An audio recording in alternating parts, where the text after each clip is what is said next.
it's a home away from home for families with seriously ill children. All right, but it's a lot deeper than that. It goes a whole lot deeper than that.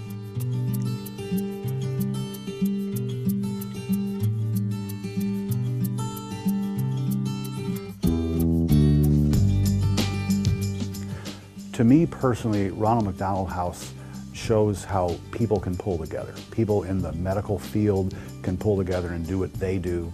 People that own restaurants can pull together and do what they do.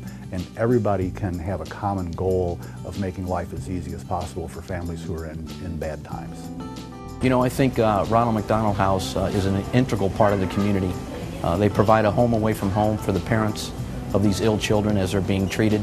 It gives them a place to come and maybe reflect, get a little time to themselves, or maybe talk to parents of other children that are going through the same thing.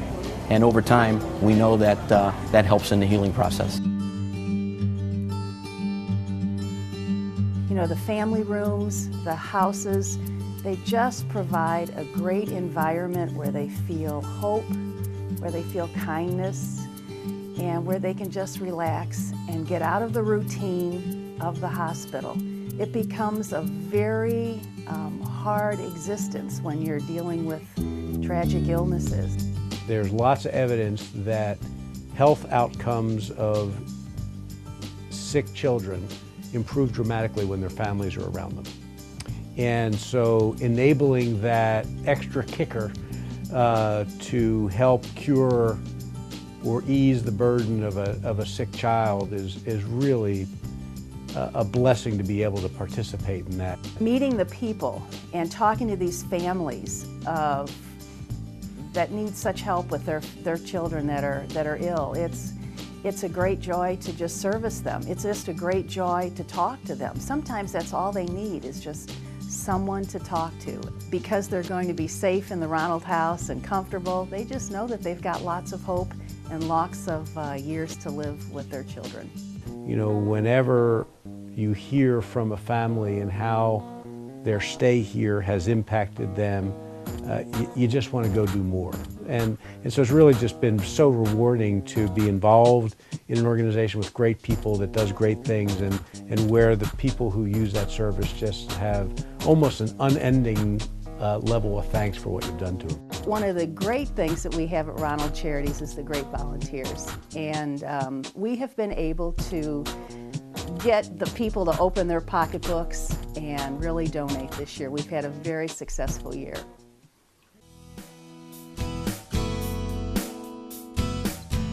In 1981, my parents were the people that raised money and purchased the first house in St. Louis. So I was 7 years old at that time. My parents were president of CURE, which was Children's United Research Effort, and they formed with the Candlelighters organization to purchase the first house with 7 rooms. So at 7 years old, I remember scraping wallpaper off the old house, whatever I could do and my family could do to build the first Ronald McDonald House. The donations and the money and the time and the effort of all the volunteers, it's pretty exciting for us every time we come here or every time we plan an event. If there's no dinner groups that are volunteering, there's no dinner for the families.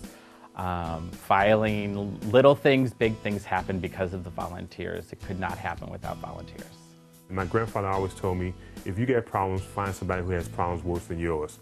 And let's face it, kids with medical needs have worse problems than we can ever have. This is an opportunity to help kids and their families who have special medical needs to get healthy. We take for granted in St. Louis that we have Cardinal Glennon Children's Hospital and Shriner Hospital, but we get people coming from as far as Russia, as far as California, as far as Texas to St. Louis because of the medical technology that we have. So it's like the coolest place on planet Earth to me. I'm not sure that there are many charities that you see a cause and a reaction as quick as you see. When we come in the house and we see families that thank us for our tab-top participation, and you see smiling faces and people that say thank you, you actually see your donations work. The hardest thing about the job is that you do get attached to some of these kids and some of them don't make it. Personally, I think I would love to see the world without sick children. But that's not going to happen. Sometimes you lose the children, and those are the ones that you really remember.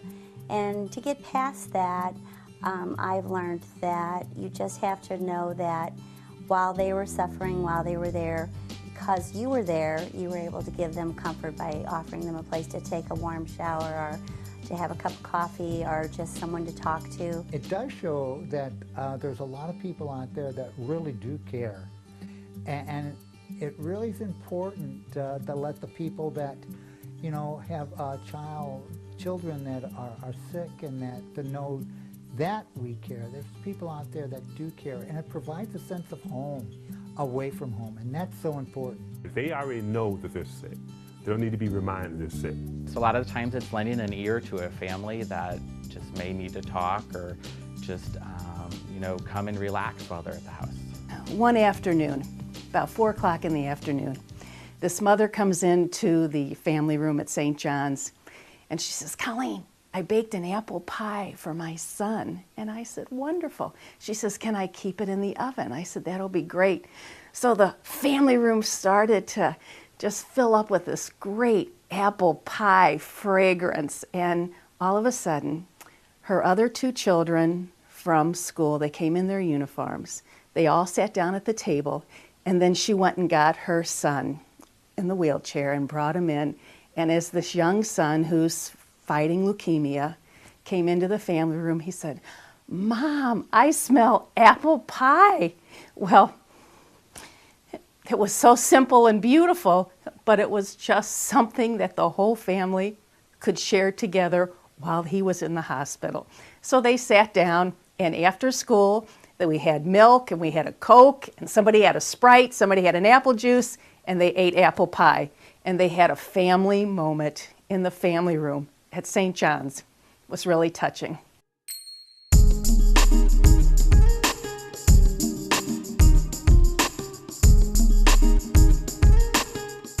Volunteers come in here and cook meals, and there's always plenty of candy and cookies. I'm sure I'm going to gain 30 pounds while I'm here, but our daughter was born on April 14th, 2010, and when she came out, she was breathing very, very fast.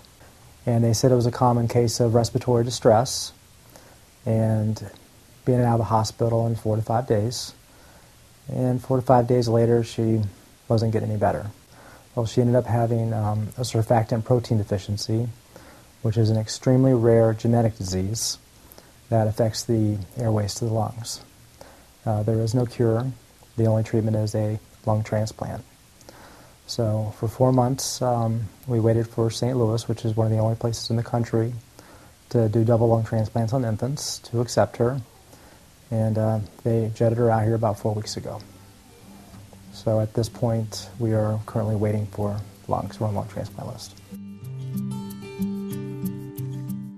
We relocated up here to the apartments on June 14th of this year, awaiting heart and 1 lung transplant. To be with her, to be with Natalie, it's priceless. I mean, I can't imagine not being able to stay with her. When we found out what our baby was diagnosed with and knew that the only treatment was a double lung transplant, we did our research and found out that there had only been 80 babies ever in history who had had double lung transplants under the age of 1, and that there were really only a couple facilities in the country that had them, and St. Louis had done 50 of the 80. So when I found that out, I flew out here, and we were supposed to be here for about 6 months to try and figure out, hey, overnight we've got to relocate, from our home in Florida to St. Louis, and we're going to have to be here for a while. Where are we going to stay? So I flew up here, and I met with the social worker, and she let me know about the Ronald McDonald House. It means a lot to me. I mean, I remember the first time walking down the hall of the Ronald McDonald House, and all I thought to myself is, I cannot believe I'm experiencing this. I never thought in my life I would have a sick child. And the Ronald McDonald House is a place for him to feel just like everybody else. We couldn't do it without the Ronald McDonald House. We wouldn't be able to do it without the Ronald McDonald House. We really had no choice. I mean, we're a family, and we're going to come here and stay with our family. But I mean, it's awesome just to have this place to stay and come to. I mean, where else would we stayed in a hotel for a week, and it cost us $1,000.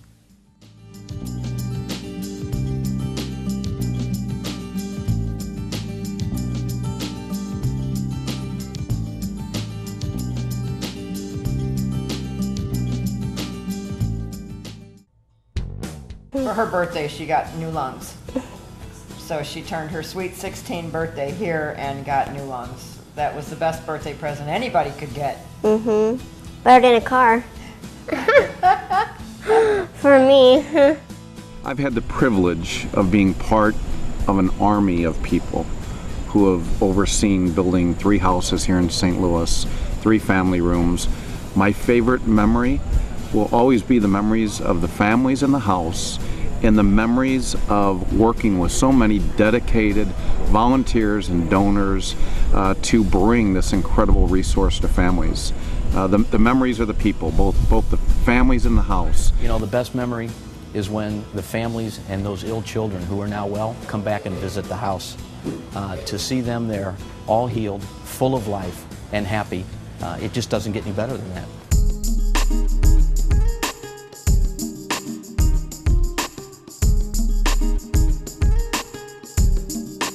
Welcome, hello. I am so glad to see each and every one of you. My 300th house.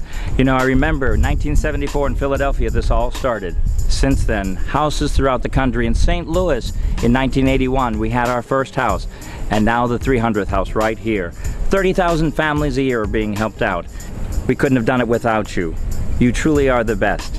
Thank you for what you do. Your neighbors, your friends, your families all help out to make my house a home. Thank you. And have a magical good day. I mean, everybody's been really helpful. You know, just everybody knows it's a tough situation and it's home away from home. It's worth every minute of it. Every sacrifice we've had to make, she's worth it. It's a wonderful experience, very wonderful experience.